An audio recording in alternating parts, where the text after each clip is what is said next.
যারা বলতেছে যে আওয়ামী লীগ যাতে কোনোদিনই না আসতে পারে, ঠিক আছে, কিন্তু অন্য কোনো কিছু হইতে পারবে না, তাইলে আসবে রাজাকাররা। এই কথাটা বলে দিলাম।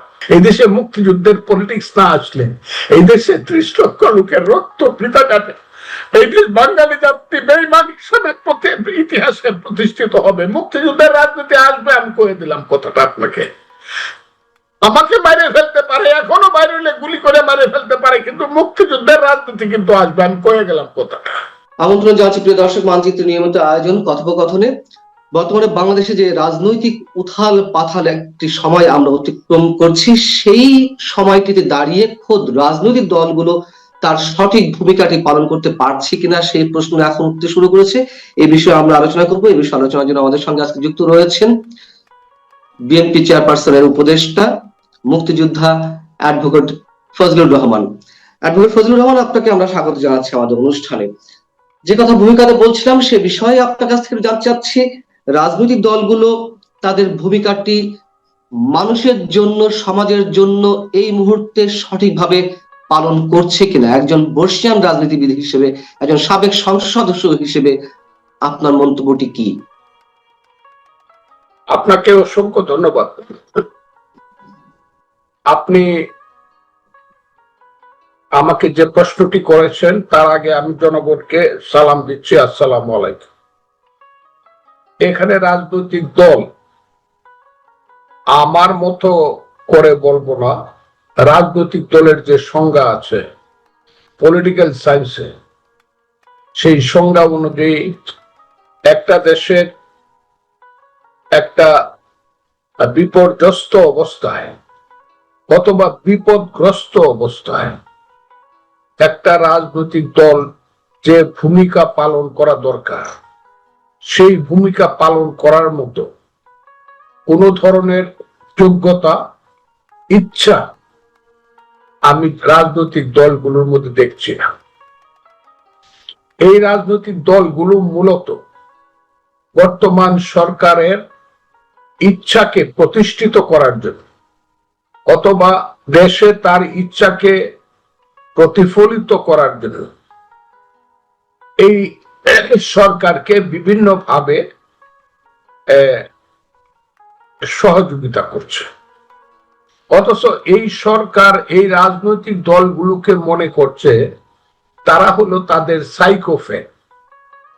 সাইকোফ্যান মানে হলো, খুব ভালো বাংলায় বললে মনে হয় বসংবদ, আর যদি একটু আরেকটু বাংলা বলি তাহলে বলা হয় চামচা।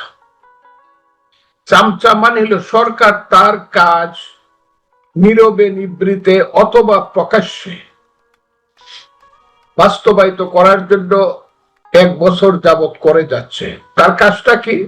তার কাজটা হলো জাতীয় এবং আন্তর্জাতিক ভাবে যাদের সহযোগিতায় তারা ক্ষমতা এসেছে, বিশেষ করে জনাব অধ্যাপক মোহাম্মদ ইউনূস সাহেব যে শর্তে আন্তর্জাতিক শক্তির ক্রিয়ানক হিসাবে কাজ করার জন্য ক্ষমতা এসেছেন, সেই কাজ কিন্তু তিনি সঠিকভাবেই করে যাচ্ছেন।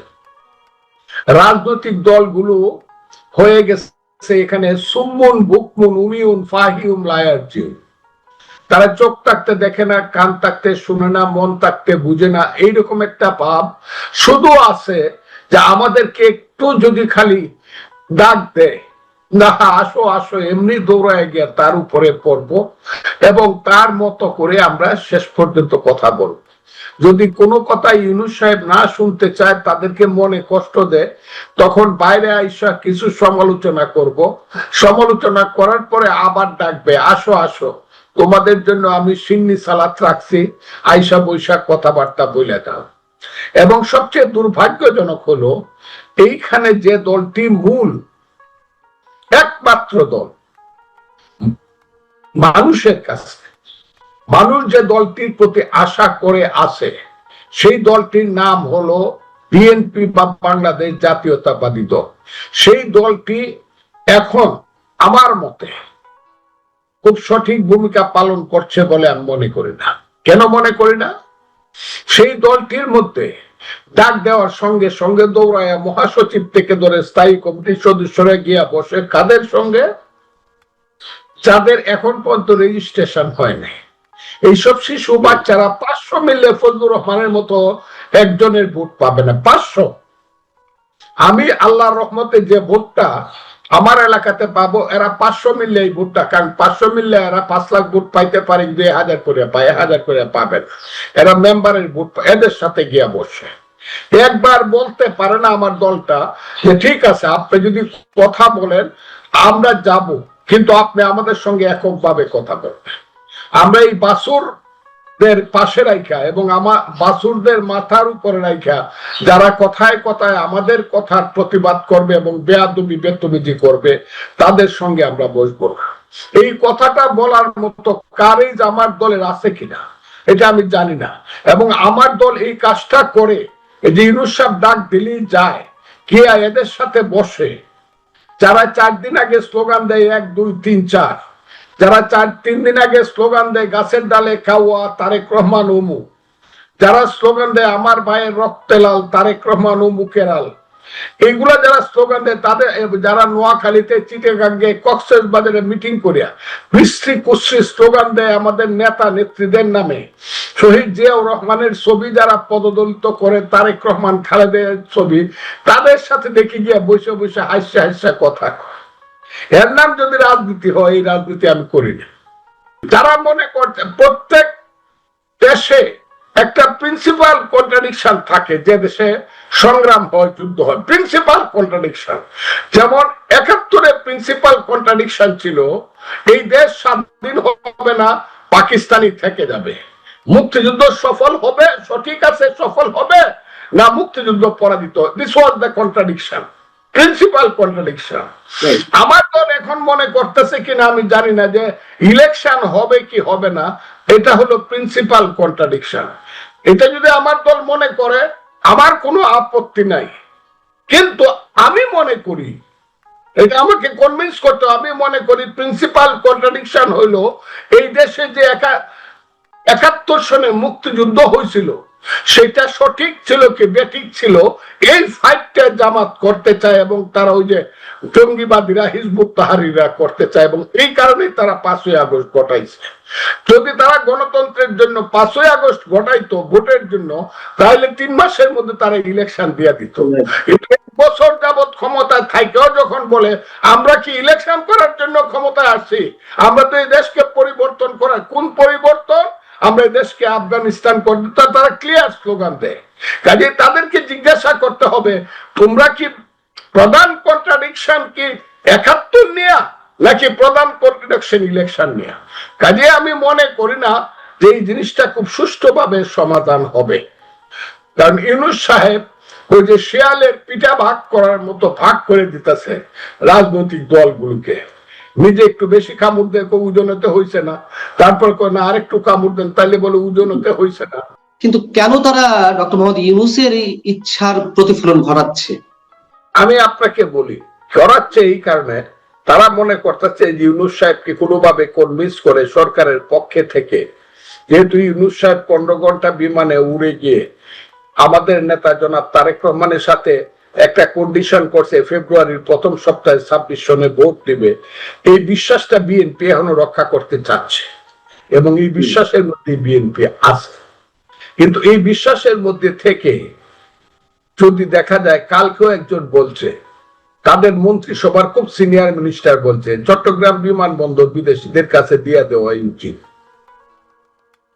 এই কথাটা যদি প্রতিবাদ করতে না পারে, যদি বিএনপিও মনে করে ইয়েস চট্টগ্রাম বিমানবন্দর বিদেশিদের কাছে দিয়ে দেওয়া উচিত, তাহলে তো সে তো কর্মীদেরকে বা নেতাদেরকে বা দলকে কনভিন্স করতে হবে, নাকি একা একা বললেই হবে ইয়েস আমরা একমত। ঠিক আছে, সেটাই বলুন যে আমরাই একমত চট্টগ্রাম বিমানবন্দর বিদেশিদের হাতে চলে যাক, তা নাহলে তো আর প্রতিবাদ করা দরকার, দল তো প্রতিবাদ করা উচিত বলে আমি মনে করি। এগুলো তো বেসিক পলিটিক্স, এগুলো তো politics of existence of my country, আমার দেশের অস্তিত্বের প্রশ্ন। এখানে তারা কেন জিজ্ঞাসা করবে না সেন্ট মার্টিন দ্বীপ কি আমার দেশের ভিতরে আছে না বাহিরে চলে গেছে? এই ফাইট গুলো করবে না, খালি ইলেকশন ইলেকশন ইলেকশন, এইটাই কি হবে? আর ইলেকশন তো তারা দিবে না। আমি বললাম they will not furnish election in this country under the leadership of Mr. অধ্যাপক মোহাম্মদ ইউনূস। হবে না এই দেশে। আমি 61 বছরের আমার অভিজ্ঞতা দিয়া কইতাছি, এদেশে ইলেকশন ইউনূস সাহেবের অধীনে হবে না। যে 71 সনের যুদ্ধ বিরোধীরা এই দেশটাকে সমস্ত কিছু বিনা নির্বাচনে গ্রাফট করে ফেলবে, এবং বিএনপি মনে করতেছে এতেই বুঝে একটা ইলেকশন হইলে আমাদের খুব লাভ হয়ে যাবে। যে জিনিসটা আমাদের মতন সাধারণ মানুষেরাও বুঝতে পারছে যে ডক্টর মোহাম্মদ ইউনূস সাহেব কোনো অবস্থাতেই নির্বাচন দিবে না, তার অধীনে কোনো নির্বাচনও হবে না। এই জিনিসটি আপনার দল এত পুরাতন এবং অভিজ্ঞ একটি রাজনৈতিক দল, তারা কেন এটি বুঝতে পারছে না? তারা কেন সেই নির্বাচনের জন্য সর্বান্তকরণের চাপটি প্রয়োগ করতে পারছে না? এই দলটা অনেক বড়, তো এই দলের সিদ্ধান্তটা একটু ধীরে, এবং সেই সিদ্ধান্তটা ধীরে হওয়ার কারণেই বুঝতে পারছে না, আমি বলবো না, হয়তো বা বুঝবে বা বুঝেছে, হয়তো বা স্টেপও নিবে, কিন্তু নিচ্ছে না।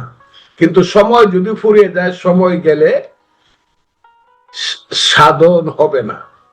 এটা হলো শুদ্ধ গান। আরেকটা হইল যে ওই যে কয়, থাকতে ক্ষুধা প্রেম সুদা পান করো রে পাগলাবো, দিন গেলে দিন আন পাবে না, ভাটায় যদি লয় যৌব।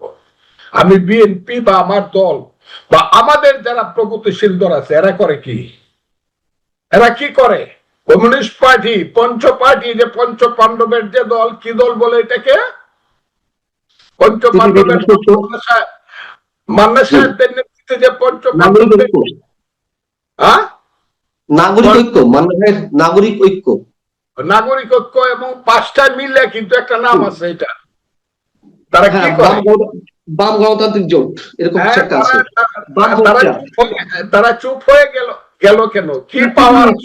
সিপিবি কিন্তু তারা ওয়াক আউট করেছে, যে গণতান্ত্রিক কথিত ঐকমত্য কমিশনের বৈঠক চলছে, ঐকমত্য কমিশনের বৈঠক থেকে বেশ কয়েকবার ওয়াক আউট করেছে। তারা স্পষ্টভাবে জানিয়ে দিয়েছেন, সিপিবি রুহিন হোসেন প্রিন্স উনি সংবাদ সম্মেলন করে জানিয়ে দিয়েছেন, এইভাবে যদি হুটহাট করে ডাকা হয়, কোনো ধরনের আউটপুট না আসে মিটিং গুলোতে, তাহলে সিপিবি আর ঐকমত্য কমিশনের বৈঠকে আসবে কিনা ভেবে দেখবে, 5 বার ভাববে। তারা কিন্তু অন্তত এই কথাটা স্পষ্ট জানিয়ে দিয়েছে ঐকমত্য কমিশনের বৈঠকে। রুহিন হোসেন প্রিন্স বলেছে, সিপিবির সাধারণ সম্পাদক। কিন্তু যাদের কাছ থেকে কথা শুনতে চাইতাম, প্রিন্সের চেয়ে অনেক বেশি গুরুত্বপূর্ণ এবং নেতা, তারা কেন চুপ করে থাকে? কিসের আশায়? কিসের পাওয়ার আশায়? কি পাওয়ার আশায়? মিষ্টি মিষ্টি করে কথা বলে, ঘুরায় পেশায় একটা কথাই বলে, ইউনূস সাহেবই ভালো।